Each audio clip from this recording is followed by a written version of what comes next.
Boa tarde a todos. Em nome da Escola da Magistratura do Tribunal da Quarta Região, e também peço licença ao vice-presidente em nome do próprio tribunal, declarar abertos os trabalhos do Currículo Permanente de Direito Processual Civil, o novo Código de Processo Civil, segunda edição. Desnecessário seria ponderar sobre a relevância desse evento, e quem olha o programa do evento por si só já vê a excelência do que será tratado, e o mais importante disso do evento, eu queria ressaltar, é um trabalho que a escola já há algum tempo vem fazendo, mesmo antes das normativas da Infam, é o trabalho de não se limitar apenas a palestras e conferências, mas um trabalho interativo em que os juízes e demais profissionais possam trocar ideias, porque mormente agora, em que se inicia a aplicação de um novo diploma processual civil, criticados por criticados negativamente por um e criticados positivamente por outros, tudo está por construir ainda. Nós tivemos o Código de 73, que tinha uma linha mais individualista, um código defendido por muitos, que ia completar 50 e poucos anos, e ainda tínhamos 50 anos, algumas divergências, algumas questões que não restaram definida pela própria doutrina e jurisprudência, a despeito de, evidentemente, termos tido, no decorrer desse período, algumas mudanças significativas, principalmente a partir de 94. Mas temos agora um código novo, em que estamos começando a navegar, temos que ir no índice para procurar, temos que ter um código de 73 para comparar isso e podermos, nós, os mais antigos, e podermos nos localizar nas matérias. E, de modo que essa participação interativa dos juízes com profissionais renomados da área é de fundamental relevância. Por quê? Porque o problema surge no processo lá em primeiro grau, Quem vai decidir são os senhores, Embora a doutrina seja e é importante, a construção do direito vai ser feita a partir dos debates que ocorrem no primeiro grau de jurisdição, e vocês serão, certamente, junto com toda a comunidade judiciária,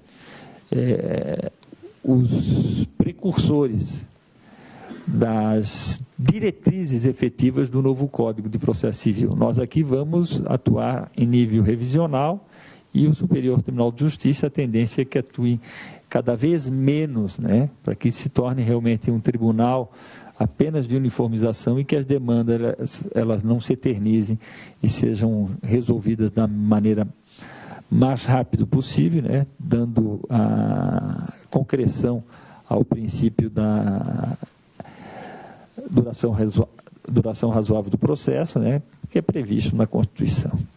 Com essas pequenas considerações, em nome da escola, eu passaria ao desembargador Thompson Flores, não sem antes agradecer desde logo já a presença do professor Marinoni, cuja apresentação será feita pelo nosso dileto vice-presidente e ex-presidente da Escola da Magistratura, o desembargador Thompson Flores, a quem eu passo a palavra. Prezado desembargador Pamplona, é um privilégio poder retornar aqui à escola, e justamente num evento dessa magnitude, com os conferencistas desse quilate, e principalmente o professor Marinoni, de quem eu tenho o privilégio de ser amigo há muitos anos, inclusive fomos colegas no Ministério Público Federal, no mesmo concurso. Sua Excelência ficou pouco tempo lá, para se dedicar inclusive às atividades acadêmicas, e o nome quando estávamos organizando esse evento, o nome do professor Marinoni imediatamente surgiu. Sua Excelência falará hoje sobre a tutela provisória e decisões parciais de mérito no novo Código de Processo Civil.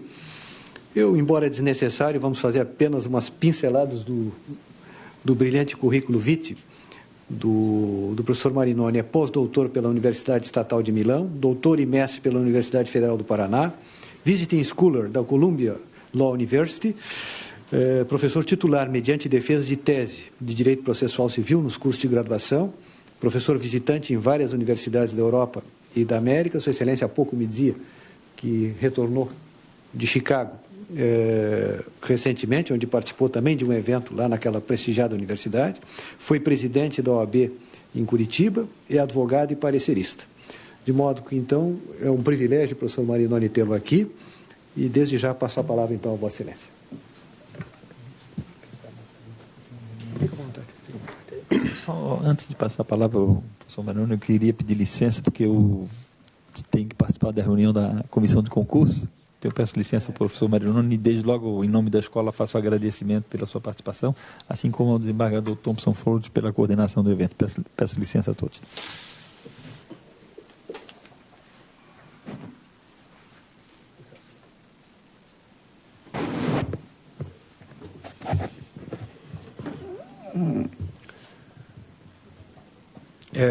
É uma honra muito grande estar aqui, prezado desembargador Thompson Flores, estar aqui para apresentar algumas das minhas opiniões a respeito do Código de Processo Civil e do tema da tutela provisória e do julgamento parcial do mérito. Me enche de orgulho. Eu cumprimento a todos aqueles que estão aqui presentes, aos juízes e estudiosos do direito processual. Confesso que fico empolgado em poder dialogar com tão brilhantes magistrados e aqueles que, sem dúvida, são os que produzem o direito em nosso país. O tema da tutela de urgência e do julgamento parcial de mérito no Código de Processo Civil talvez seja um dos mais complexos, sobretudo porque a regulação dessas formas de tutela foi feita de um modo um pouco, digamos, entre aspas, peculiar. Alguns dispositivos são desnecessariamente obscuros, complicados. A forma de se abrir oportunidade à prestação da tutela não são as mais adequadas, a meu ver. É exatamente por isso que as normas processuais, especialmente as normas processuais que estão entre os artigos 300 e 311, que são as normas que dizem respeito à tutela provisória, só podem ser compreendidas a partir da captação dos pressupostos teóricos implícitos no discurso do legislador. Por incrível que pareça, essas normas não falam por si só.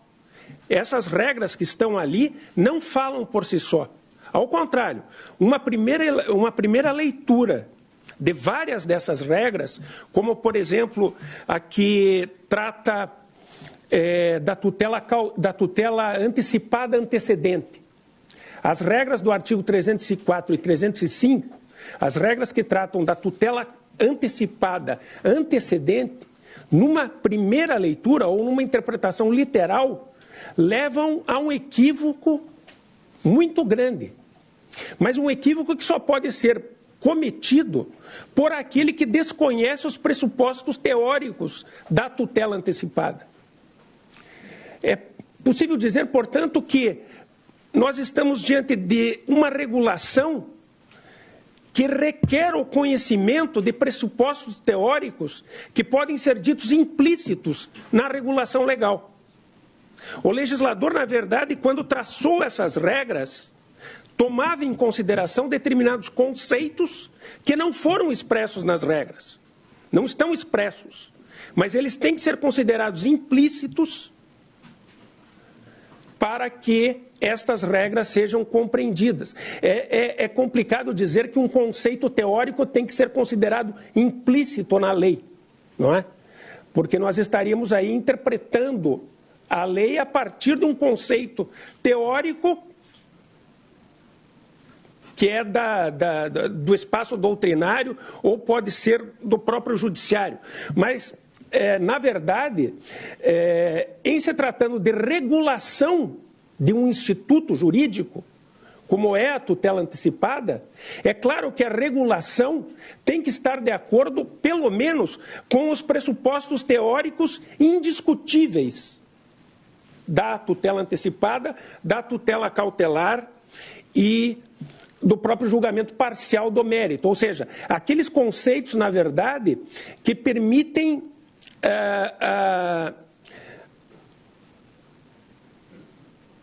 a compreensão e a manipulação desses institutos. O Código, na realidade, entre os artigos 300 e 311, muito mais regulou o modo de ser do Instituto do que definiu aquilo que era essencial para o delineamento dos institutos. Por exemplo, para você falar de algo bastante simples, o Código não deixa claro, como poderia ter deixado, qual é a diferença entre tutela antecipada e tutela cautelar. Simplesmente não dá uma dica sequer de qual é a diferença entre tutela cautelar e tutela antecipada. Alguém diria, não é mais importante saber essa diferença, porque agora o Código fala em tutela de urgência. Acontece que, olhando-se para a regulação do Código, logo se verifica que a única tutela de urgência que se estabiliza é a tutela antecipada. A tutela cautelar não se estabiliza. Esse é um dos exemplos que eu dou. Significa que é óbvio que é necessário se distinguir tutela antecipada de tutela cautelar para se saber, em primeiro lugar, qual é a tutela de urgência que pode ser objeto de estabilização. Eu dou aqui apenas um exemplo para demonstrar como o Instituto não foi bem delineado, né? Pois bem, se é assim, e mais tarde nós vamos tratar mais detidamente de alguns casos específicos, à luz de casos concretos ou da própria experiência, me pareceu relevante, numa primeira fala, advertir para o local teórico da tutela antecipada, da tutela cautelar, da tutela da evidência e do julgamento parcial de pedido, cumulado ou de um próprio pedido único.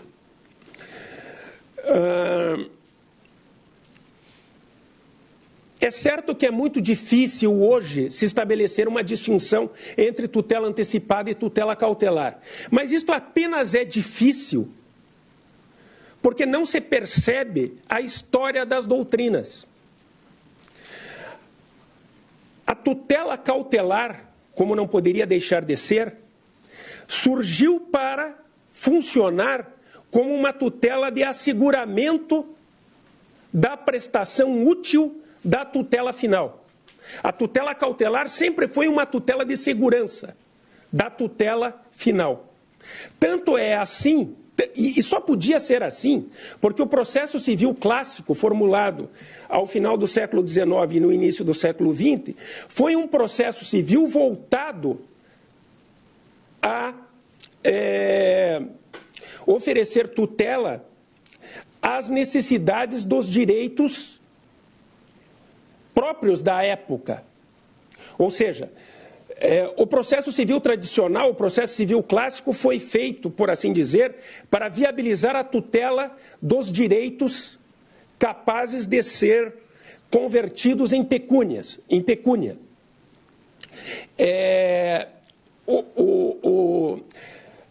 O direito processual italiano, do final do século XIX e do começo do século XX, desenvolvido sobretudo por Chiovenda, não foi um processo voltado à tutela de direitos não patrimoniais ou de conteúdo frequentemente não patrimonial. Não foi para esse tipo de direito que que a legislação processual da época foi pensada, nem a teoria da época foi pensada. Isso é importante. É importante porque, como não se pensava em tutela de direitos não patrimoniais, não se dava qualquer ênfase à necessidade de tutela preventiva dos direitos. Ao contrário, deixou-se muito claro que o processo de conhecimento apenas podia desembocar em condenação, constituição e declaração, constituição e condenação. Declaração, condenação e constituição. Nessa perspectiva, a única tutela, a única sentença, a única técnica processual destinada a viabilizar uma tutela que podia permitir o encontro de uma tutela preventiva via processo de conhecimento era a sentença declaratória. A sentença declaratória, como todos sabem, entretanto, não é suficiente à prestação de uma genuína e efetiva tutela preventiva. A tutela preventiva, que é a tutela inibitória, requer ao lado da declaração, do metal da declaração, nos termos de Carnelucci, o emprego de meios de coerção capazes de constranger o demandado a não violar o direito. Acontece que as filosofias liberais do século XIX e a doutrina que era prevalente no início do século XX não podiam admitir que o juiz pudesse utilizar de meios como as astrentes ou a multa que nós temos hoje para constranger alguém a não fazer alguma coisa. Ou seja, supunha-se, e isso está escrito na doutrina da época, que o princípio da liberdade garantia o jurisdicionado, impedindo que a jurisdição o obrigasse a fazer ou a deixar de fazer alguma coisa antes da norma ter sido violada. Ou seja, a liberdade era garantida pela lei e a jurisdição não poderia atuar antes de a lei ter sido violada. Por essa razão, pura e simples, é que não se admitia via processo de conhecimento que o juiz ordenasse a não violação de um direito antes da sua declaração via processo de conhecimento. Na realidade, a única forma de tutela que aproximava-se da tutela preventiva era a tutela declaratória, que na verdade era a tutela, por assim dizer, ideal aos valores da época, na medida em que só regulava uma situação jurídica já determinada e formada pela autonomia de vontade. O juiz só regulava aquilo que já havia sido formado pela autonomia de vontade. Não podia interferir sobre a vontade de alguém que ainda não tivesse violado a lei, como era óbvio em razão dos conceitos da época. Mas isso tudo, obviamente, incidiu sobre a estruturação técnica do processo civil e da elaboração teórica da época e não permitiu a formulação de uma tutela jurisdicional de conhecimento de natureza preventiva. A tutela de conhecimento genuína era a tutela ressarcitória, prestada via sentença condenatória.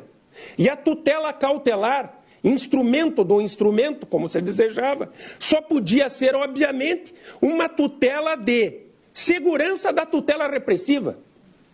Ora, se nem o processo de conhecimento outorgava tutela preventiva, como que a tutela que teria que servir ao processo poderia ser uma tutela preventiva?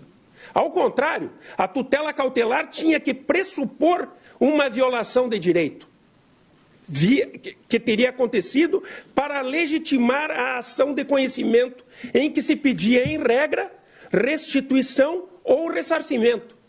Ou seja, o arresto, que é o exemplo típico e clássico de tutela cautelar, se destinava a assegurar a reparação ou a satisfação do direito de crédito em virtude de uma ação de conhecimento proposta a partir de uma afirmação de dano ou de violação do direito. Ou seja, a violação do direito e o dano constituem o próprio interesse de agir na ação depois assegurada via pretensão cautelar. A tutela cautelar, portanto, nasceu claramente e indiscutivelmente como uma tutela de segurança da tutela ressarcitória. O problema é que, com o passar do tempo, passados 30 ou 40 anos, já se percebia, através em virtude dos casos concretos que passavam a ser levados ao próprio judiciário italiano e francês, que teria que se tornar possível a prestação de uma tutela preventiva para a proteção, especialmente, dos direitos da personalidade.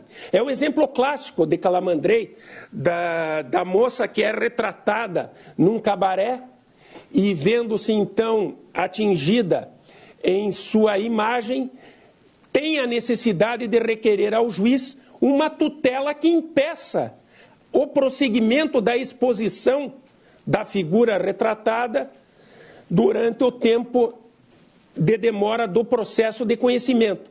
É claro que naquela época ninguém poderia entrar com uma ação de conhecimento pedindo ao juiz a retirada da pintura do cabaré. Por essa razão é que Calamandrei então dá o exemplo e passa a desenvolver uma teoria da tutela cautelar que deixa por assim dizer, ficar presa à ideia de simples segurança da tutela jurisdicional final. Calamandrei passa a sustentar a possibilidade de antecipações provisórias. Em 1936, Calamandrei passa a sustentar, ao lado da genuína tutela de segurança, a possibilidade da concessão de medidas de antecipação provisória.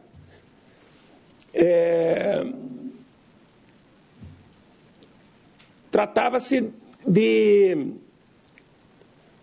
daquilo que Calamandrei falava na sua classificação das tutelas de urgência em decisão de mérito antecipada, ou de antecipação de decisão de mérito.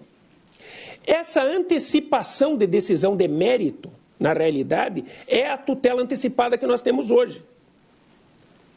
Agora, na Itália, não houve outra alternativa a não ser aceitar que a tutela antecipada era uma tutela cautelar. Por uma outra razão, por outra razão teórica, que também está na história das doutrinas. Não é possível esquecer que um dos princípios fundamentais do direito processual é o da nulla executio sine titulo. Esse é um princípio chiovendiano, que obviamente influenciou Calamandrei, Liebman e todos aqueles que vieram depois. O princípio da nulla executio sine titulo tem por objetivo demonstrar que não é possível se prestar tutela ao direito antes do trânsito em julgado da sentença proferida no processo de conhecimento. Ou melhor, antes da declaração com força definitiva. Com o passar do tempo, isso foi atenuado e se passou a permitir a execução da sentença na pendência do recurso interposto à cassação. Mas o que está por detrás da ideia da nulla executio sine titulo é o valor, são dois valores. Em primeiro lugar, o judiciário não pode decidir com base em verossimilhança. E em segundo lugar, se o judiciário decidir com base em verossimilhança, ele vai estar pondo em risco o direito de defesa do demandado. Esse é o problema. Não é possível ter tutela do direito antes do título, antes da declaração transitada em julgado, antes da sentença enquanto título executivo, exatamente porque isto violaria a ideia de certeza jurídica como algo absolutamente necessário para a tutela de um direito e ainda violaria a ideia de que a tutela do direito somente pode ser prestada depois do prévio exaurimento do exercício da ampla defesa. O exercício da ampla defesa era o que mais incomodava os doutrinadores que se colocavam diante da figura das decisões de mérito antecipadas. Porque eles viam a necessidade da decisão de mérito antecipada, mas não podiam situá-la na teoria do direito processual. Porque eles teriam que admitir que essa é uma decisão do processo de conhecimento, teriam que admitir que se trata aí de execução, ou ficaria mais fácil, como ficou a eles, dizer que isso aí era tutela cautelar. Eles tiveram que admitir que a decisão de mérito antecipada era tutela cautelar apenas e tão somente para não agredir o princípio da nulla executio sine titulo. Ou seja, se eu estou dizendo que a tutela do direito que é prestada ao autor com base em cognição sumária é ainda uma tutela de segurança da tutela jurisdicional final, é ainda uma tutela cautelar e não propriamente tutela do direito e tutela de execução, como hoje é fácil de ver que é. Tutela antecipada é a tutela do direito com base em cognição sumária, é execução sumária. Não há razão para não se dizer que a realização de um direito não é execução apenas porque é prestada com base em cognição sumária. A cognição não tem nada a ver com a função da tutela. E é exatamente por isso que nós devemos reclamar duas formas de compreensão do processo. Uma compreensão estrutural e uma compreensão funcional. Os processualistas de meados do século XX analisavam o processo numa perspectiva unicamente estrutural. Eles imaginavam que o processo apenas pudesse ser compreendido a partir de critérios unicamente processuais, que nada tivessem a ver com o direito substancial ou com o direito material. Na realidade, como eles ainda estavam preocupados com a autonomia da ciência processual, eles tinham obsessão em não ver qualquer tinta do direito substancial manchando o direito processual. É por esse motivo, então, que Calamandrei classificou as tutelas de urgência com base num critério processual, ou seja, o critério da provisoriedade, o critério do antes da formação do título e do depois da formação do título. Se a tutela é prestada depois do trânsito em julgado ou depois da decisão proferida ao final do procedimento de primeiro grau, nós temos tutela do direito e temos, por assim dizer, execução. Porque tutela do direito é execução. Nós temos execução. Mas tudo que é anterior à declaração do direito, a declaração com base em cognição exauriente, ou seja, a declaração que pressupõe a realização plena do contraditório, tudo isso é tutela de cognição sumária e tutela provisória, pouco importando a função que pela tutela é desempenhada. Basta que ela seja anterior à sentença para ser tutela provisória, para ser tutela, então, que ele chama de cautelar. Pouco importando a função que a tutela desempenha. Os processualistas, na verdade, negaram a função das tutelas dos direitos nesta época. Eles estavam apenas preocupados com critérios processuais.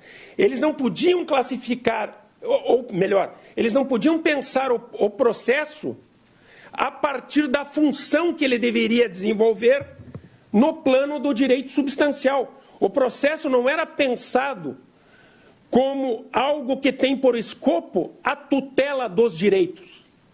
O processo era pensado como algo que tinha por finalidade a simples atuação da vontade concreta da lei. É esse o slogan que marca a doutrina quiovendiana e a doutrina de Calamandrei. É um slogan que tem tudo a ver com a ideia de afastamento do direito processual das necessidades de direito substancial. Então é importante que você tenha claro, a tutela que pode ser dita provisória como sinônimo de tutela, que vem antes da declaração, ou que vem antes da sentença, ou do trânsito em julgado da sentença, é uma tutela que assim é dita apenas para obedecer ao princípio da nulla executio sine titulo. Esta forma de classificar as tutelas de urgência, assimilando a tutela cautelar com a tutela antecipada,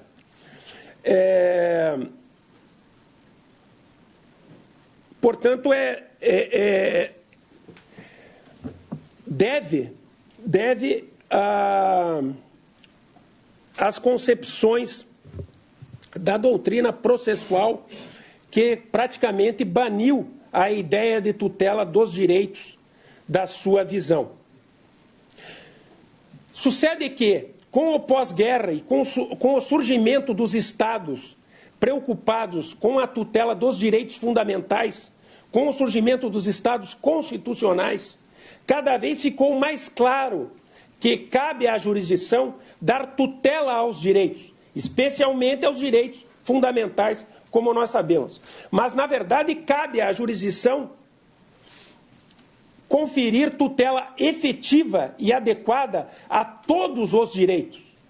E é por isso que, então, a doutrina processual dos anos 70, 80 e assim por diante, passou a se preocupar com a função do processo para a prestação da tutela efetiva dos direitos.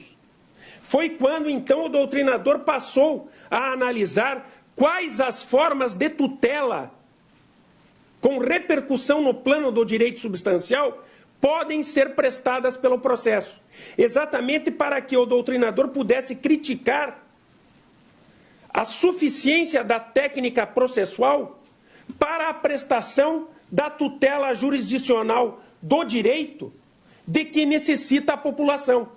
Foi quando, então, Mauro Capelletti alertou para a necessidade do processo passar a ser visto a partir das necessidades dos consumidores da prestação jurisdicional.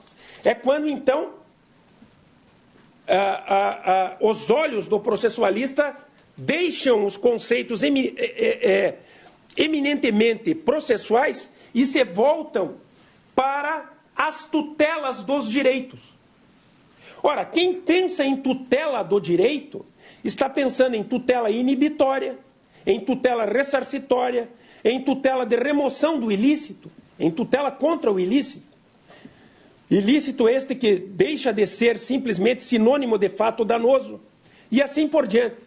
E passa, sobretudo, a visualizar se o processo está predisposto de forma adequada a viabilizar a prestação das tutelas. A missão do processualista passa a ser a partir do direito fundamental, a tutela jurisdicional efetiva, investigar se o procedimento, se a técnica processual está disposta de forma a viabilizar o alcance da tutela do direito material prometida pela Constituição.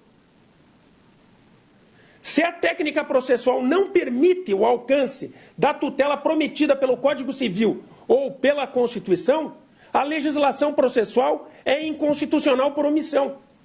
É por esse motivo que o juiz, então, tem que interpretar o Código de Processo Civil e os procedimentos de modo a sempre extrair do tecido normativo processual formas que lhe permitam conceder a tutela efetiva do direito material em cada caso concreto, ainda que assim, em princípio, não seja possível em virtude de uma leitura inadequada ou distante da suposição de que o processo, na verdade, só serve para o direito substancial.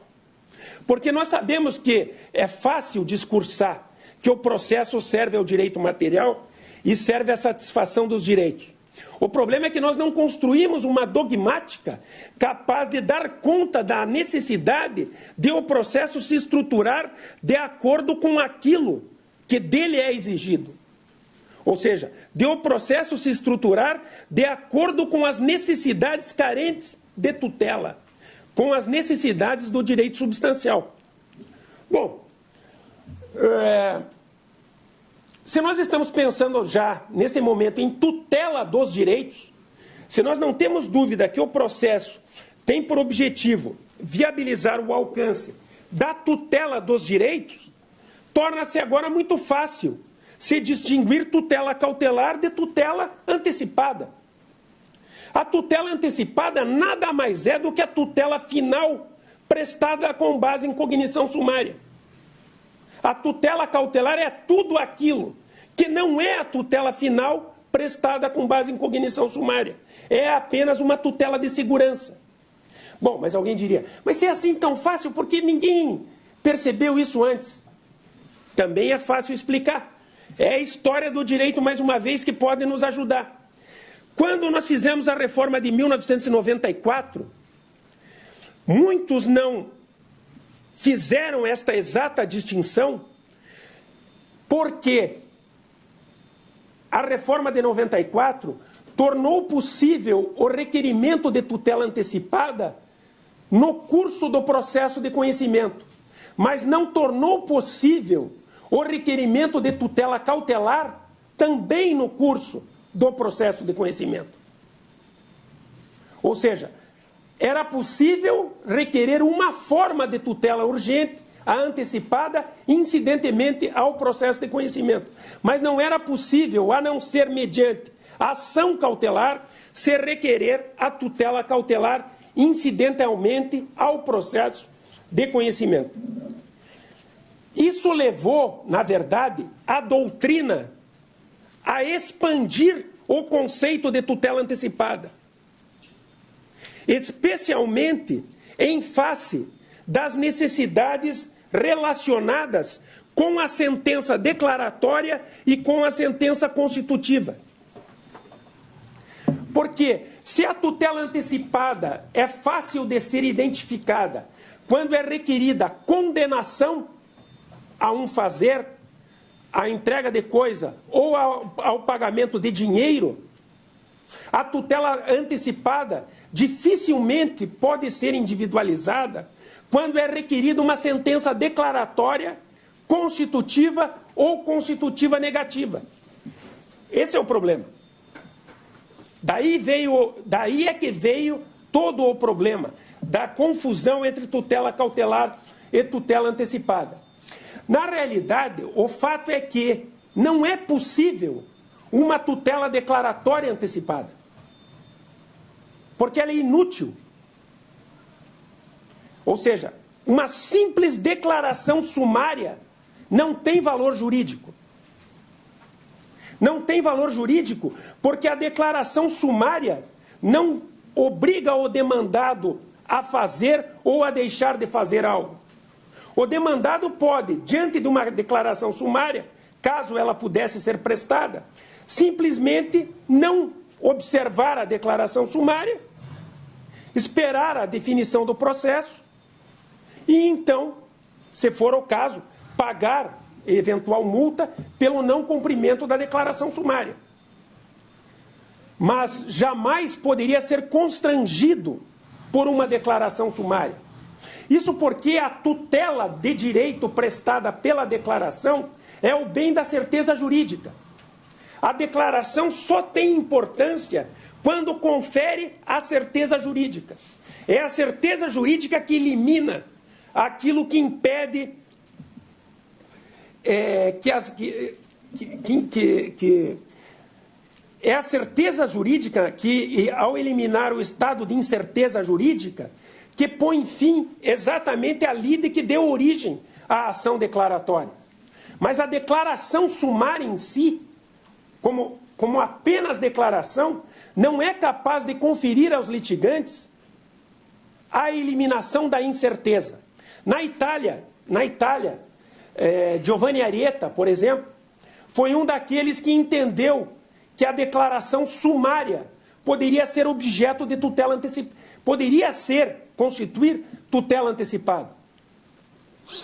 O exemplo que ele utilizou foi o de que é bom lembrar que o Código de Processo Civil italiano disciplina também o processo do trabalho.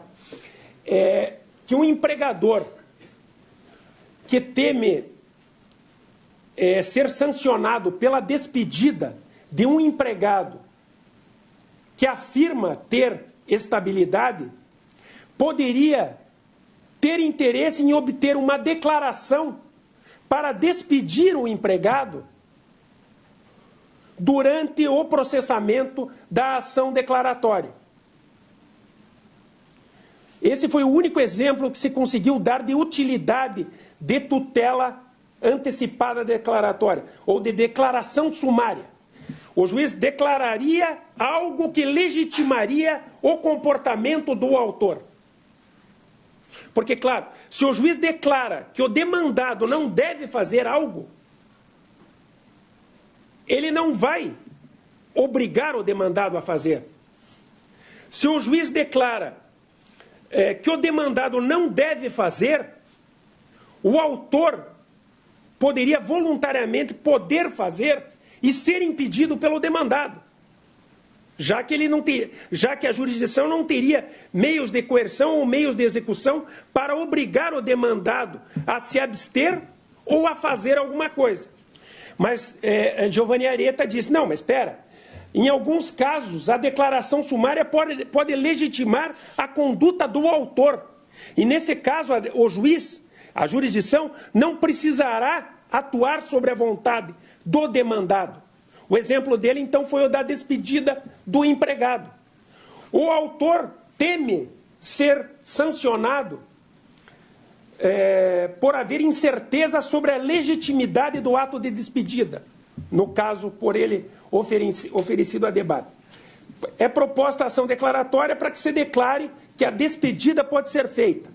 Mas como ele quer despedir de imediato, ele pede uma declaração sumária para que seja legitimado, ainda que sumariamente, o ato de despedida.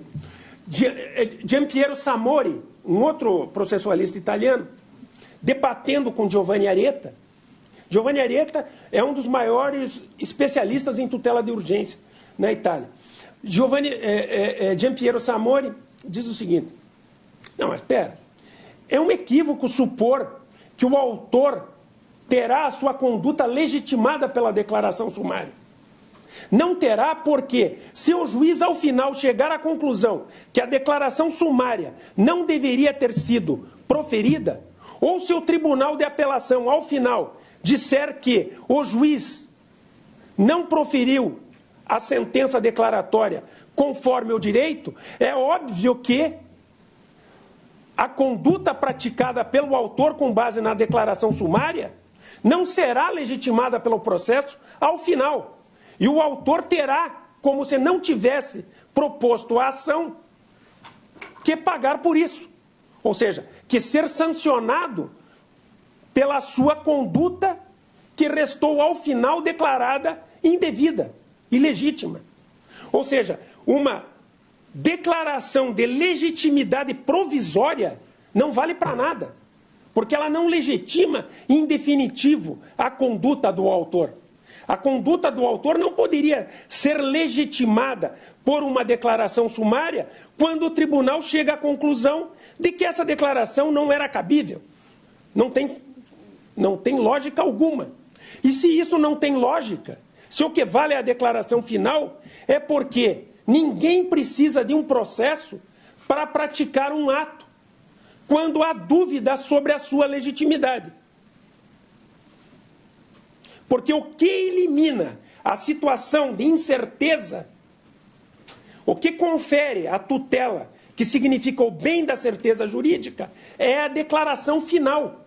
É a declaração. E não a declaração sumária.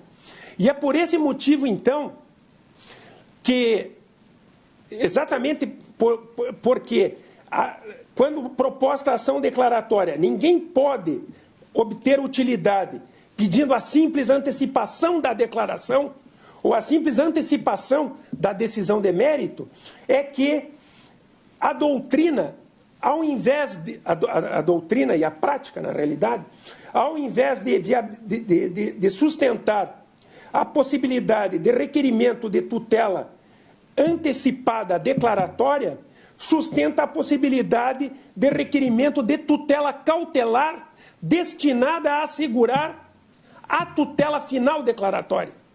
Na realidade, por quê? Porque a tutela cautelar pode ser implementada mediante modalidades executivas. Uma ação de declaração de nulidade de decisão assemblear não leva ninguém a requerer uma tutela antecipada de nulidade da declaração. Alguém vai requerer tutela cautelar de suspensão dos efeitos da decisão impugnada. Não é assim? Toda tutela que coloca-se ao lado da tutela antecipada declaratória é uma tutela cautelar. E toda tutela cautelar contém em si a possibilidade de aplicação de modalidades de execução capazes de constranger o demandado a não fazer ou a fazer. É óbvio que quando se suspende os efeitos de uma decisão assemblear, são praticados atos de execução que impedem que praticados sejam outros atos que tenham como base a decisão assemblear cujos efeitos foram suspensos pela decisão provisória. Essa decisão provisória é uma decisão de conteúdo cautelar, não é uma decisão de conteúdo antecipado.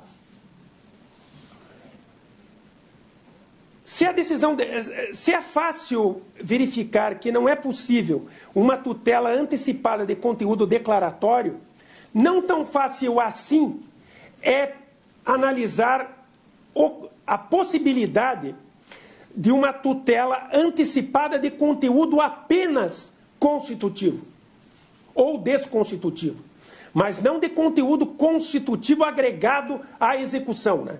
Porque, é claro, a Constituição e a desconstituição não abrem oportunidade para execução, né?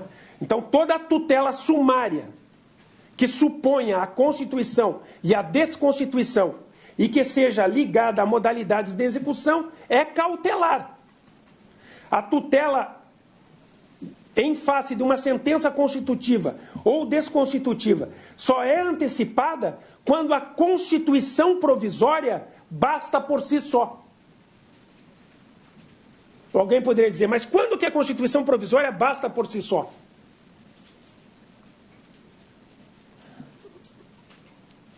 Aí a situação se complica, porque não é possível dizer que toda a Constituição provisória basta por si só, e também não é correto dizer que nenhuma Constituição provisória possa ser bastante. A Constituição, ao contrário da declaração, produz efeitos no plano do direito material, no plano do direito substancial. Altera a Constituição, ainda que provisória, produz efeitos que alteram o mundo de direito substancial. Na verdade, essa é uma discussão que remete ao problema da eficácia da sentença constitutiva na pendência do recurso. Né? Dos efeitos da sentença constitutiva na pendência do recurso. Por muito tempo se imaginou que os efeitos da sentença constitutiva dependiam da coisa julgada, dependiam, portanto, do trânsito em julgado. Foi Liebman, já há bastante tempo, que deixou clara a diferença entre coisa julgada e efeitos da sentença. Os efeitos da sentença constitutiva podem ser produzidos independentemente da coisa julgada que se agrega à Constituição. Isso significa que a Constituição provisória pode ter valor em alguns casos concretos. Por exemplo, é possível supor uma ação revisional de aluguel, uma simples ação de revisão de aluguel. O juiz, quando fixa um novo aluguel na ação de revisão de aluguel, profere uma decisão que antecipa a sentença constitutiva, ainda que em parte, mas é uma decisão constitutiva provisória, que não requer implementação via modalidade executiva.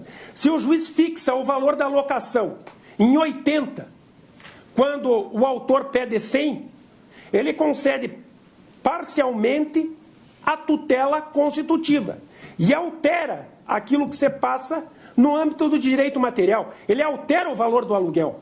O valor do aluguel foi alterado.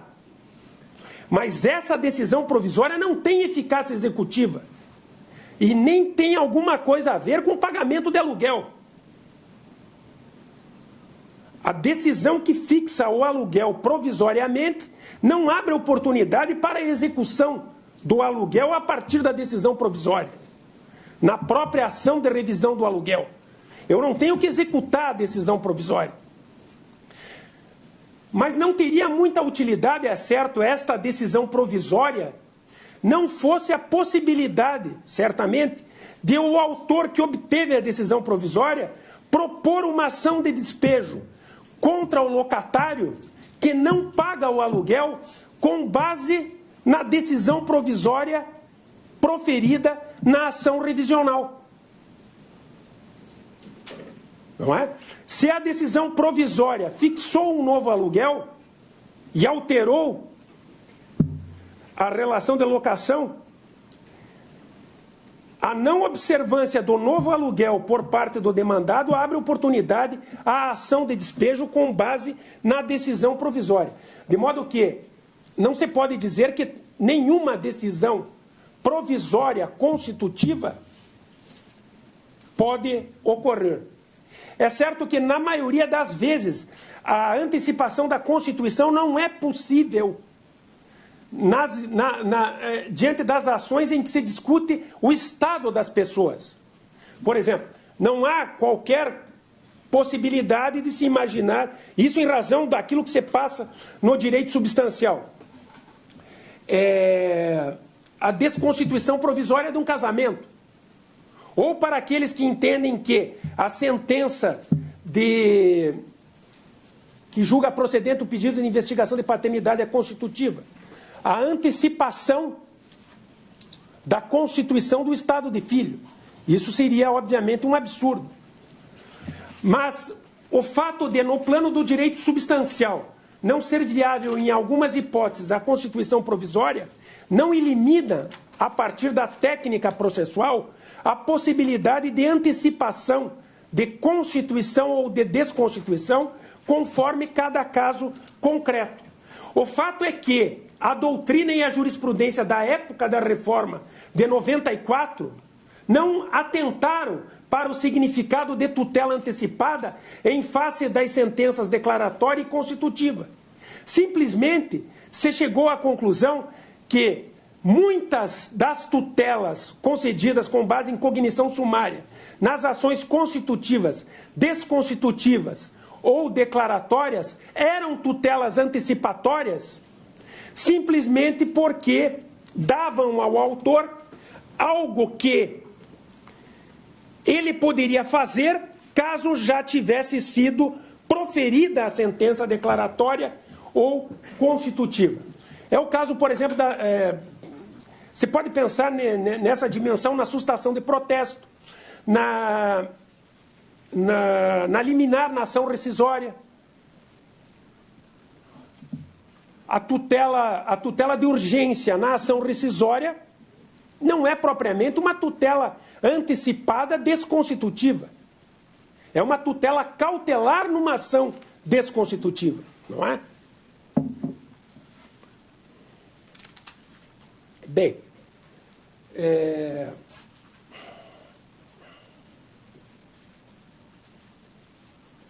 há um outro ponto importante em relação à tutela antecipada, em termos teóricos, né? O Código de Processo Civil fala que a tutela antecipada não pode ser concedida quando pode causar prejuízos irreversíveis. Esse é um equívoco grosseiro do legislador, porque toda e qualquer liminar, toda e qualquer tutela de urgência causa prejuízos fáticos irreversíveis. As liminares possessórias causam prejuízos fáticos irreversíveis. várias das tutelas cautelares causam prejuízos fáticos irreversíveis. Na realidade, isso é um equívoco grosseiro, porque imaginar que a jurisdição não pode conceder tutela antecipada quando a concessão da tutela coloca em risco o direito do autor, em risco de prejuízo irreversível, é o mesmo do que admitir que o juiz, então, está obrigado a admitir um risco de prejuízo ao direito que lhe parece mais provável do que o do réu. Na verdade, falta a percepção de que a tutela de urgência é, antes de tudo, a tutela do provável. Quando o juiz se depara com um pedido de tutela de urgência, ele tem dois direitos prováveis. E dois direitos que muitas vezes podem ser sacrificados de forma irreversível. O autor afirma que o dele vai ser sacrificado de forma irreversível. O juiz pode supor que o do réu também será sacrificado de forma irreversível em alguns casos. Mas admitir o fumus boniuris, ou a probabilidade do direito, que é pressuposto da tutela antecipada ou da tutela cautelar, para daí se chegar à conclusão de que a tutela não pode ser concedida, porque ela corre o risco de causar prejuízo irreversível ao réu, é o mesmo do que admitir que o juiz não pode dar tutela exatamente ao direito que lhe parece provável. Ele estaria aí preferindo não sacrificar o direito improvável. É por isso que não tem lógica o raciocínio que impede a concessão da tutela apenas porque a sua concessão pode produzir efeitos fáticos irreversíveis. Esse argumento já foi banido do cogito dos doutrinadores europeus e do cogito do doutrinador estadunidense. Não há sequer mais quem pense num argumento desse tipo, na impossibilidade de o juiz conceder a tutela, porque ela pode prejudicar prejuízo irreversível. Ora, se dele está sendo requerida a tutela para que não haja prejuízo irreversível, e o direito tem que ser demonstrado como mais provável do que o do demandado, admitir o raciocínio é, como eu disse, afirmar que a função da jurisdição é a de tutela do direito improvável, o que não tem a menor lógica.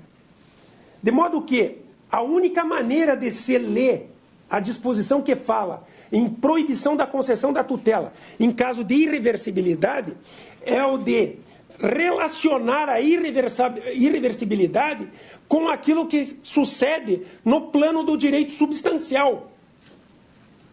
E não aquilo que sucede, eventualmente, diante de um caso concreto. Quando eu falo do direito substancial, eu me refiro novamente àquelas situações, por exemplo, em que se poderia pensar numa antecipação da Constituição, numa ação em que se discute o estado das pessoas. Não tem o menor sentido se imaginar a possibilidade de desconstituição provisória de um casamento. Isso, obviamente, não pode ser feito. Mas isso é irreversibilidade do provimento. A doutrina francesa deixou isso claro em face do novo Código de Processo Civil. Ela demonstrou, Roger Perrot e o professor Louis Cadier escreveram artigos excepcionais a respeito, demonstrando a diferença entre irreversibilidade dos efeitos fáticos do provimento e irreversibilidade do provimento. Bem, sobre a tutela cautelar e a tutela antecipada, me parece que seriam essas as questões mais importantes. Nós teríamos ainda, eu acho que seria importante falar alguma coisa sobre o problema da estabilização da tutela também, em termos teóricos, para depois animar o debate. É importante dizer que a estabilização da tutela, no nosso código, ganhou uma amplitude enorme, uma amplitude fora do comum, uma amplitude uma amplitude que não é, sobre a qual não é cogitada em nenhum lugar do mundo. Por quê? Porque a estabilização da tutela, ela é pensada para atender a determinadas situações de direito substancial, como aquelas que advêm do direito societário, onde um sócio, muitas vezes, pede uma tutela jurisdicional frente a todos os sócios e espera para ver se alguém vai resistir àquela pretensão, que se tornará estável caso não impugnada. Ou em face de algumas situações de direito substancial em que há uma prova que demonstra em alto grau de probabilidade a existência do direito. É o caso do procedimento monitório. O procedimento monitório é um procedimento que conduz, de certa forma, à estabilização da tutela. Mas conduz à estabilização da tutela porque se parte do pressuposto que o demandado pode ter interesse em não apresentar embargos ao mandado, exatamente porque não teria uma defesa dotada de seriedade a apresentar em face da prova escrita, diante da prova escrita. A prova escrita estaria a desestimular a apresentação de defesa. A não apresentação de defesa seria presumível diante da prova escrita.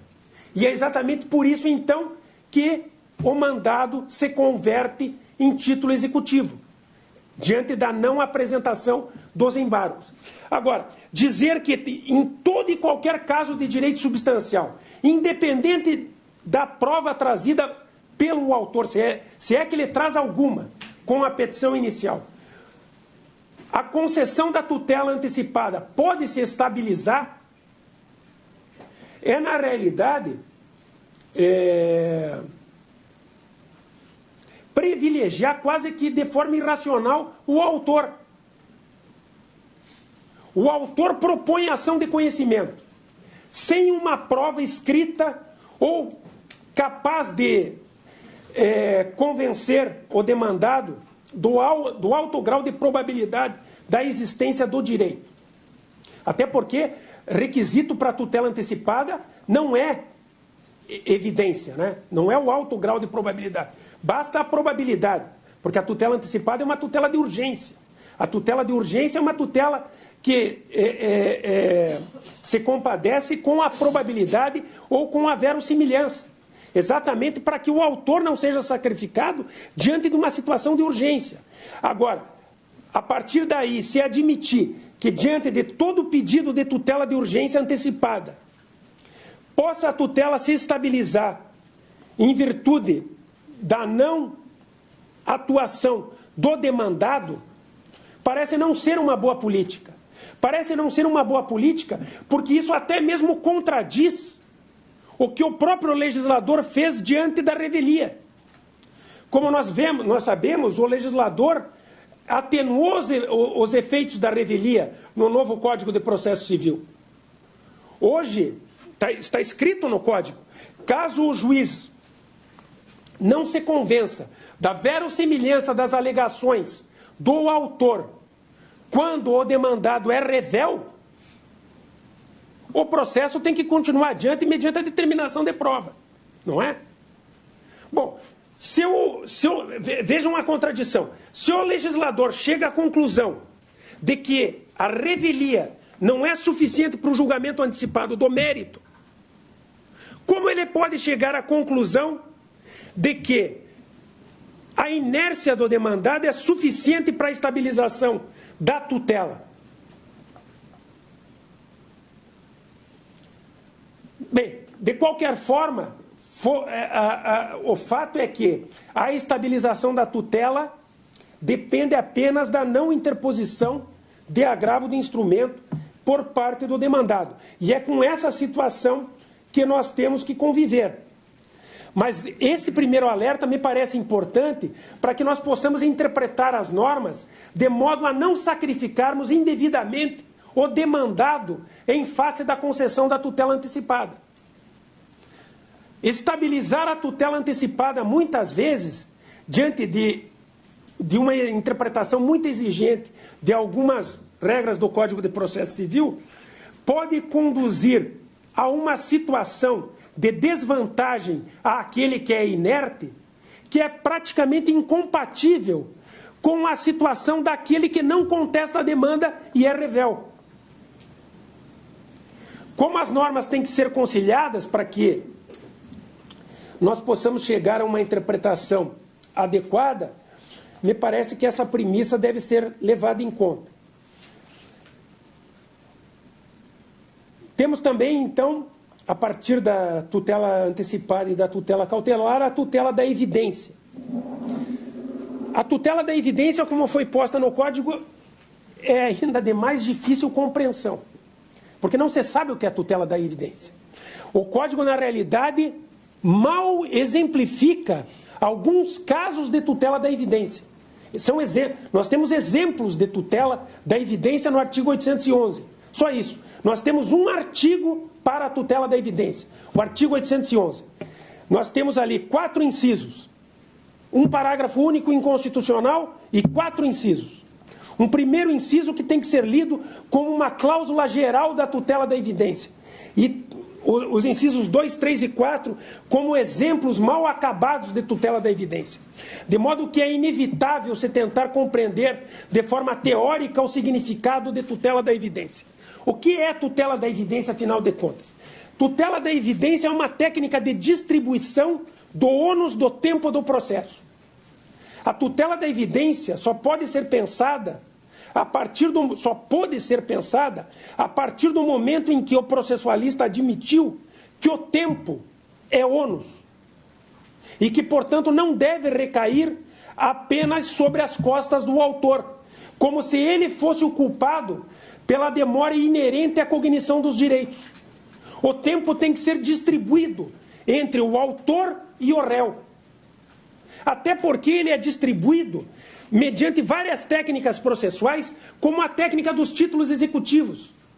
Vejam que coisa interessante. O que é a técnica dos títulos executivos, se não uma técnica de distribuição do ônus do tempo do processo? Como o detentor do título executivo extrajudicial tem nas suas mãos um pedaço de papel que significa a grande probabilidade da existência do direito, ele é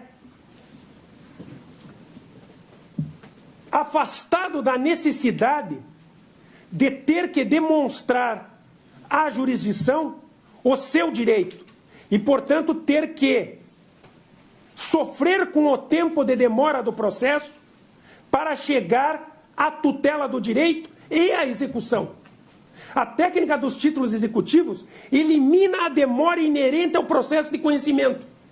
Elimina o autor de ter que percorrer o processo de conhecimento para obter a tutela do direito. Ou seja, a técnica do título executivo distribui o ônus do tempo, dando ao autor a imediata possibilidade de exigir a tutela do direito e a execução.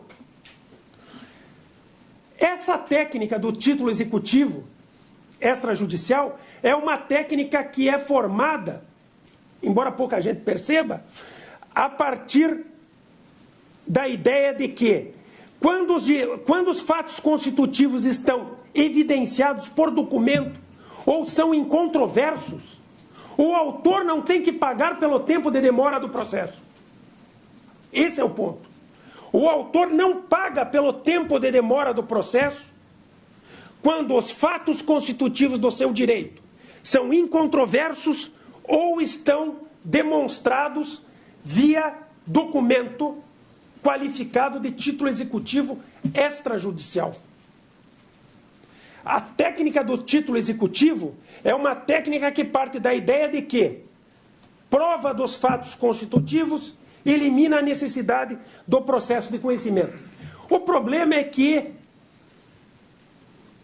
uma boa parte da doutrina italiana, quando olhou para o processo de execução,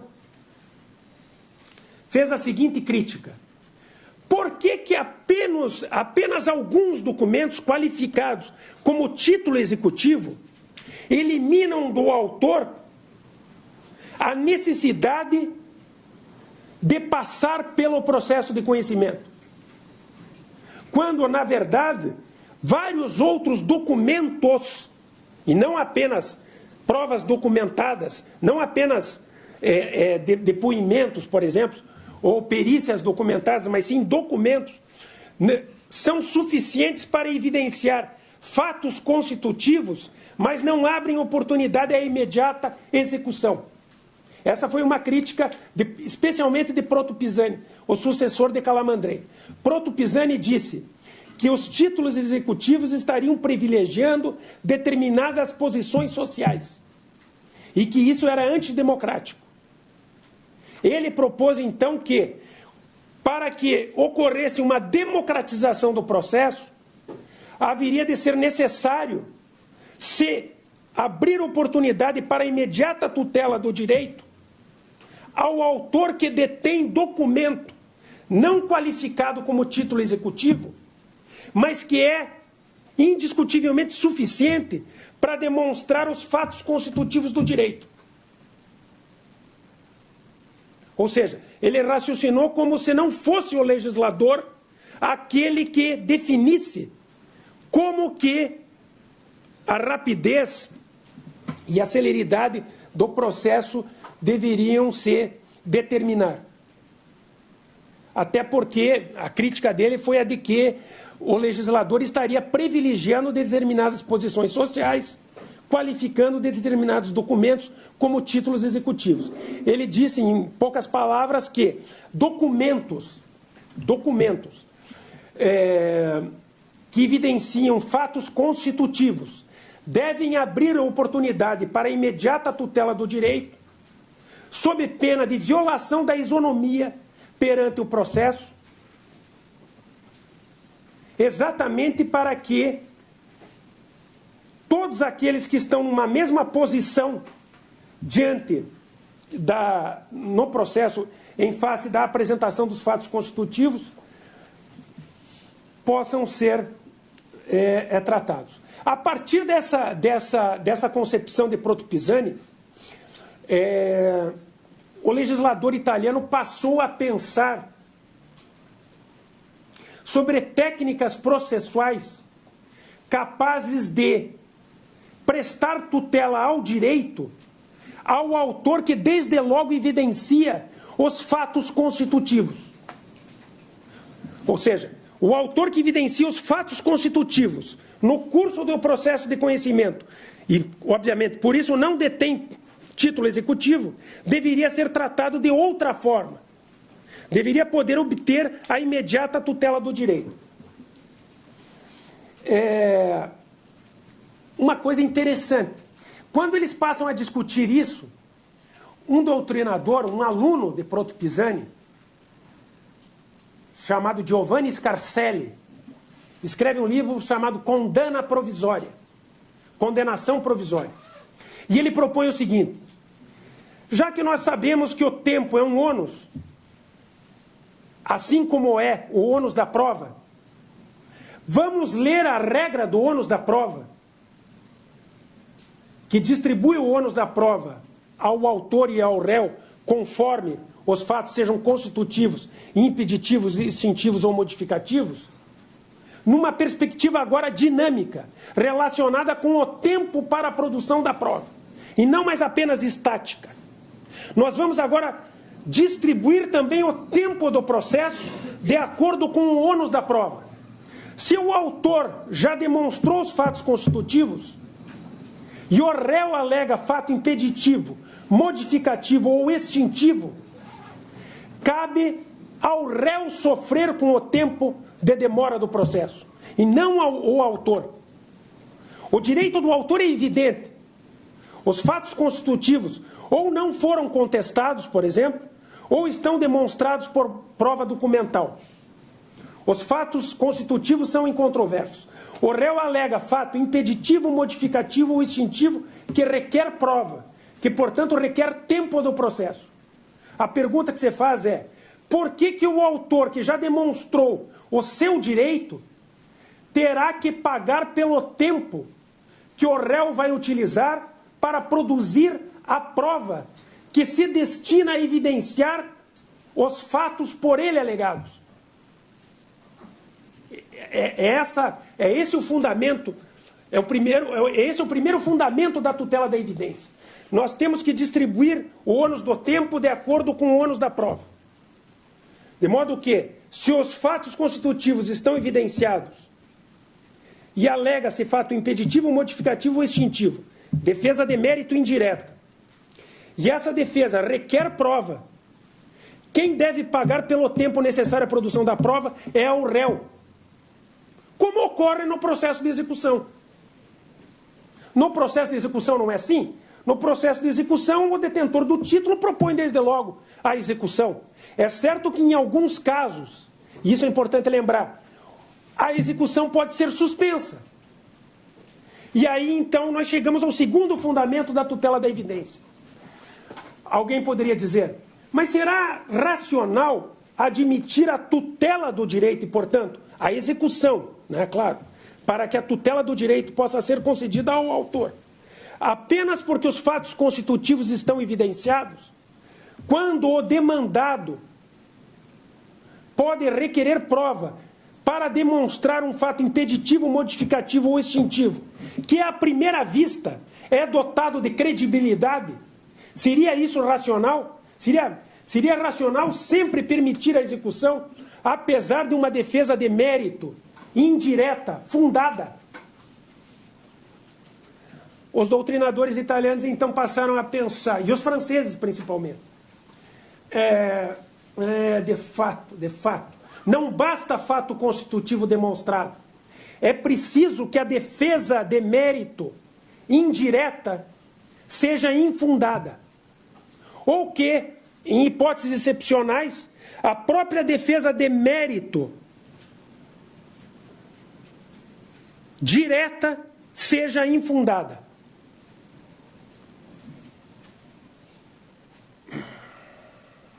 Então, quando o novo Código de Processo Civil passa a falar em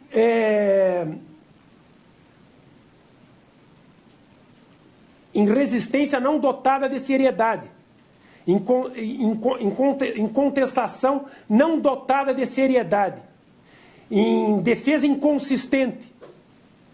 E são aproximadas, então, a prova dos fatos constitutivos com a defesa não dotada de seriedade ou a defesa inconsistente. Fundamentos para a tutela da evidência é fato constitutivo demonstrado e defesa não dotada de seriedade. Esses são os dois fundamentos teóricos da tutela da evidência. É claro, alguém poderia imaginar. O problema é que o nosso código aqui está tratando de tutela da evidência, está apresentando casos para a tutela da evidência que são casos de julgamento antecipado do mérito. A tutela da evidência só é cabível quando o processo requer prova, quando o processo exige prova.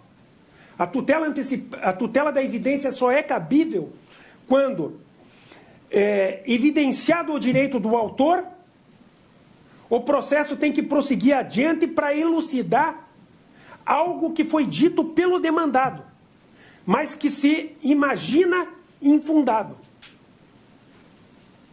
Quando o processo não exige prova, o caso é de julgamento antecipado do mérito. E aí pouco importa se o fato constitutivo está provado e se a defesa é carente de seriedade, claro. Agora, quem olha para os 3 exemplos do artigo 811 não encontra outra coisa senão julgamento antecipado do mérito. Não há qualquer alusão a um processo que deve continuar e que, portanto, deve exigir prova depois de evidenciado o direito do autor. E pior ainda, o artigo 811, parágrafo único, fala em liminar de tutela da evidência, o que toca as raias do absurdo. Uma tutela da evidência liminar é algo completamente absurdo e inconstitucional. Isso só pode ter sido feito por alguém que desconhece a teoria da tutela da evidência. Porque a tutela da evidência supõe a apresentação da defesa. Eu só posso saber se o direito é evidente a partir da análise da defesa.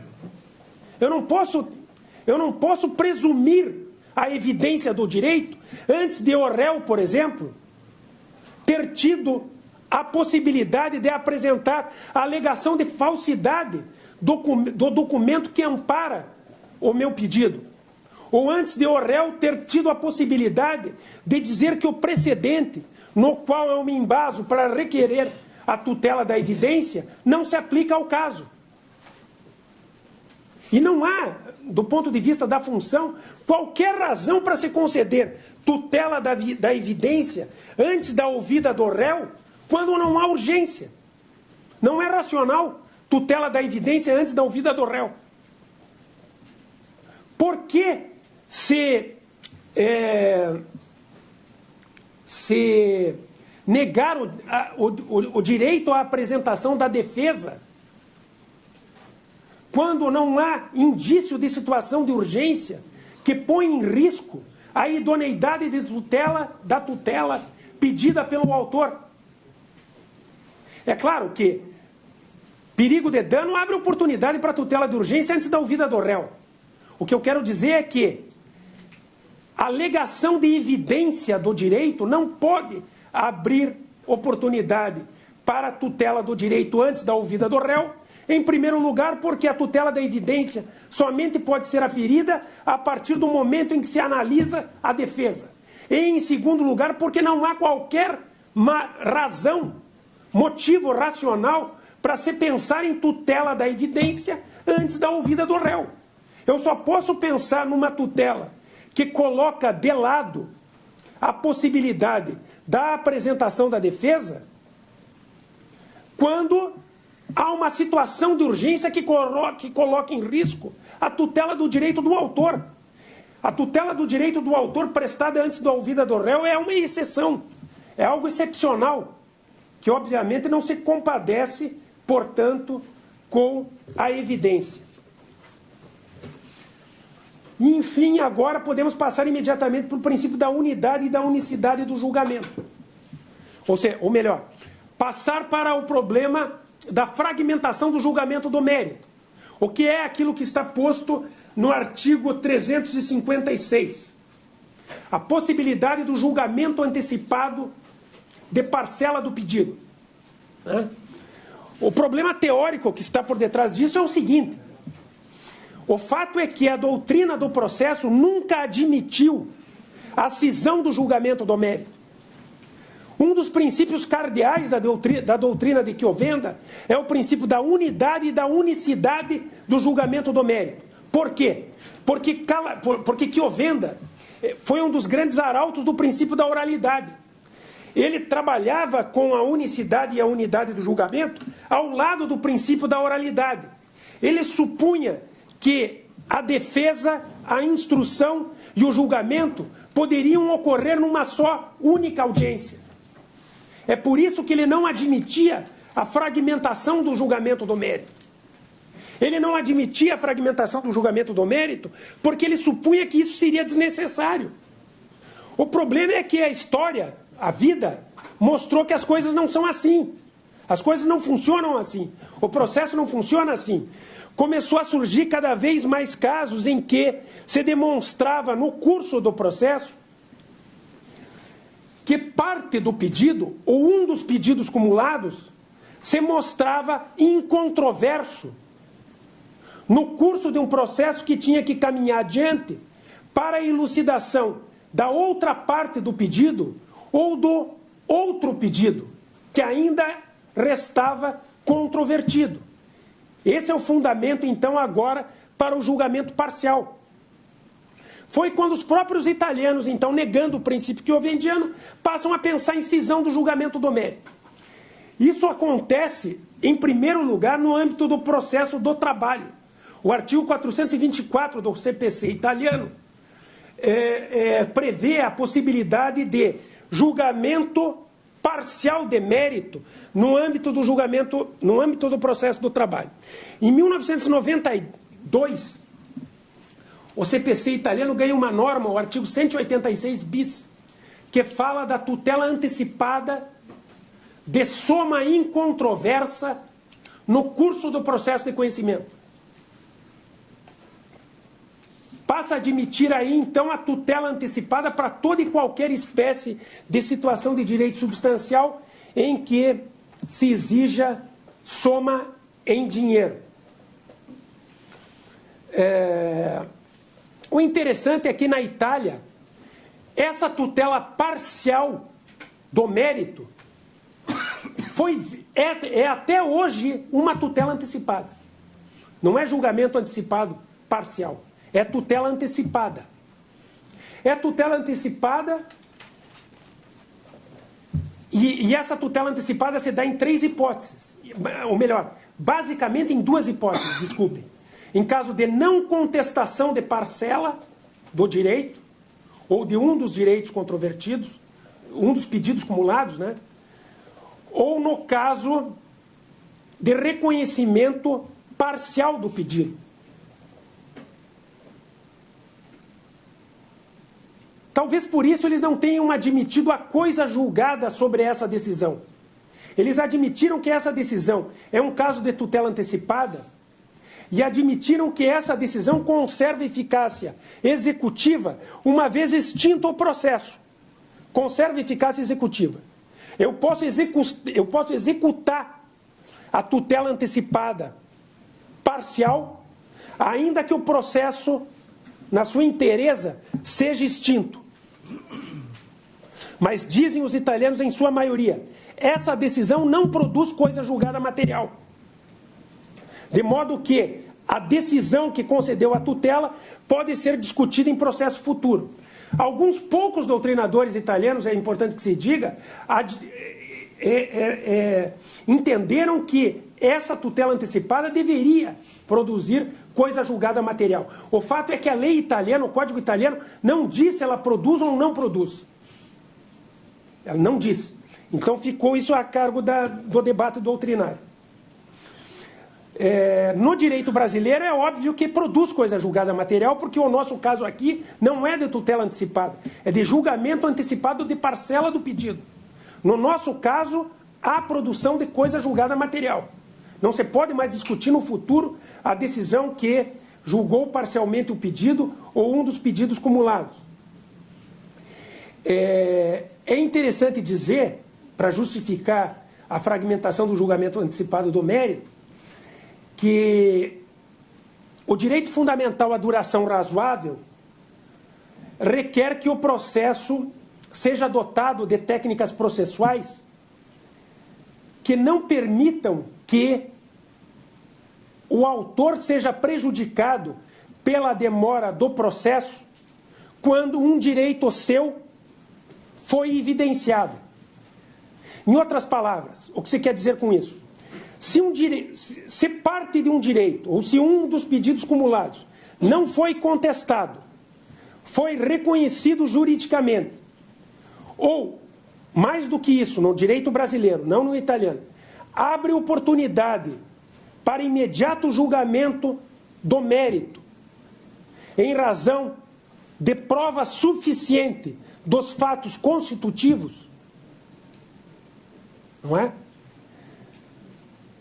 Não seria lícito, em vista do direito à duração razoável do processo, que o processo pudesse caminhar adiante para a elucidação da outra parcela do pedido, ou do outro pedido cumulado, prejudicando o réu, ou melhor, o autor que já teve parcela do pedido, ou um dos pedidos evidenciados e, portanto, maduros para julgamento, para definição imediata. E, além disso, uma outra razão que certamente justifica o julgamento parcial é também o da própria acumulação dos pedidos. Todos sabem que a acumulação dos pedidos é justificada pelo princípio da economia processual. Em razão da economia processual, estimula-se a acumulação dos pedidos em alguns casos. Não é assim? Bom, se alguém é estimulado a acumular pedidos em nome da economia processual, seria uma gritante contradição negar àquele que cumulou os pedidos a impossibilidade de obter a imediata tutela do direito que está evidenciada no processo, que foi instaurado em virtude da acumulação, mas que tem que ir adiante apenas em razão da controvérsia que paira sobre um dos pedidos. Se eu sou estimulado a acumular 2 e um se torna incontroverso, eu não posso ser prejudicado pela demora para a cognição do outro, porque senão eu estaria sendo estimulado a não acumular os pedidos. Senão eu estaria sendo tratado, inclusive, por assim dizer, de má fé.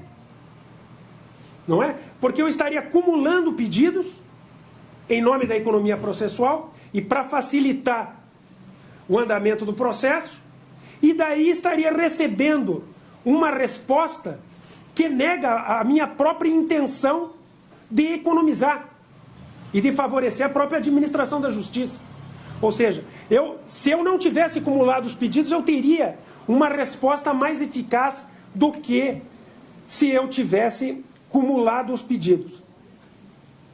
Enfim, o problema da fragmentação do julgamento dos pedidos, então, se baseia exatamente nesta necessidade que advém do direito fundamental à duração razoável e da acumulação dos pedidos, e que antes encontrava óbice no princípio da unidade e da unicidade do julgamento. É certo que a partir desses pressupostos teóricos vão surgir várias questões processuais de índole prática, como a do processamento da execução na pendência do processamento da elucidação do outro pedido acumulado e assim por diante, como do prazo da ação rescisória e assim por diante. Mas, enfim, todas essas questões podem ser pensadas a partir desses princípios teóricos. Peço desculpa se falei muito, mas eu tentei ser o mais objetivo possível em face desses 3 temas, que são temas complexos, e tentei me limitar apenas às questões de fundo que têm relação com os temas da tutela cautelar antecipada, da evidência e do julgamento antecipado parcial do pedido. Eu agradeço a atenção de todos e, novamente, confesso que para mim é uma grande honra estar aqui com vocês. Muito obrigado.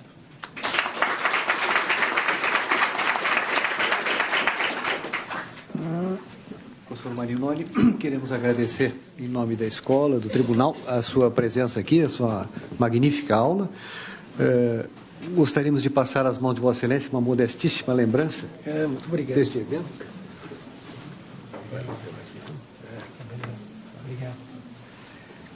Nós faremos agora um breve intervalo de uns 20 minutos, mas antes do intervalo, eu pediria para a doutora Thais que ela vai passar algumas instruções aqui para a segunda etapa, que é a parte prática dos nossos debates. Ela vai explicar. Então, eu agradeço mais uma vez a colaboração de Vossa Excelência.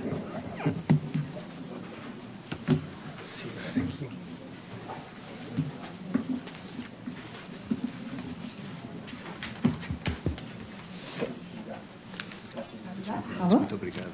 Imagine. Boa tarde a todos. Eu fiquei incumbida aqui de passar as primeiras informações a respeito de como nós vamos desenvolver as nossas atividades práticas durante essa semana, para que todos mais ou menos conheçam como vai ser o procedimento. Nós vamos sempre ter todos os dias uma palestra, né, um início de exposição a respeito do tema, que vai pontuar questões importantes, vai nos inspirar depois para o debate. E, como vocês sabem, agora nós estamos com um modelo novo de trabalho nos cursos, inclusive em função de toda a mudança que houve na Infam, nós temos sempre uma preocupação agora com atividades que tenham um efeito prático no nosso dia a dia na atividade jurisdicional. Então, a proposta é sempre procurar casos práticos, é sempre sempre procurar trazer aquele conhecimento que a gente obteve aqui, aquilo que a gente trocou nessa primeira parte, nós podemos problematizar depois nas atividades de grupo. Então, todos receberam, já quando se inscreveram, quando fizeram ali o credenciamento, um número do grupo do qual vão participar. É um grupo que vai ficar a semana inteira trabalhando em conjunto. Todos os professores que virão conosco, estar conosco nesses dias, prepararam as suas atividades práticas. Nós vamos começar hoje a partir de algumas questões que foram pontuadas pelo professor Marinoni, em cima justamente desse tema da antecipação de tutela. Vamos nos reunir, portanto, em 5 grupos, e cada grupo nós vamos ter sempre 2 assuntos para debater. Isso na atividade de hoje. Cada grupo tem 2 temas que serão objeto de debate. E a ideia, dessa vez, é a gente, a partir do tema, procurar problematizar. Então, dentro de cada grupo, vocês vão ser mais ou menos 10, seremos mais ou menos 10 dentro de cada grupo, a pessoa coloca o seu nome do lado do assunto que mais lhe interessa. Tem sempre 2. Então, vai ter, teoricamente, 5 num assunto, 5 no outro. E aí vocês se reúnem dentro do grupo em 2 subgrupos, os 5 que ficaram com o mesmo assunto e os outros 5, para procurar identificar situações concretas que já enfrentaram na jurisdição sobre aquela questão que está sendo ali proposta ao debate. Certo? E aí vocês vão ter um tema para conversar no subgrupo e depois vão trazer uns para os outros dentro do grupo maior, dos 10 primeiro. Como é que aquele assunto foi resolvido diante de dificuldades práticas que já enfrentaram. Vou dar um exemplo bem aberto. Diferença entre tutela cautelar e tutela antecipada. A gente tem toda uma discussão bastante abstrata sobre isso, mas a gente tem aqui exemplos concretos de situações em que a gente se depara no dia a dia com dificuldade de fazer essa separação. Então, a ideia é a gente poder pontuar em que situações isso aparece e debater, verificar como é que cada um consegue superar essas dificuldades. A proposta é que a gente possa construir conhecimento a partir da nossa própria experiência, a partir do compartilhamento da nossa experiência, que é muito rica no dia a dia. Tá? Então, nós vamos fazer um intervalo agora e depois os grupos se reúnem. Nós vamos ter, então, dentro de cada grupo, esse pequeno tempo para debate dentro de subgrupo, depois um debate no grupo e, no final, uma plenária. Sempre nós vamos ter uma plenária no final da tarde. Tá? Aí a gente depois passa nos grupos para conversar sobre os tempos. Aí não quero atrapalhar mais vocês para o lanche. Tá bom?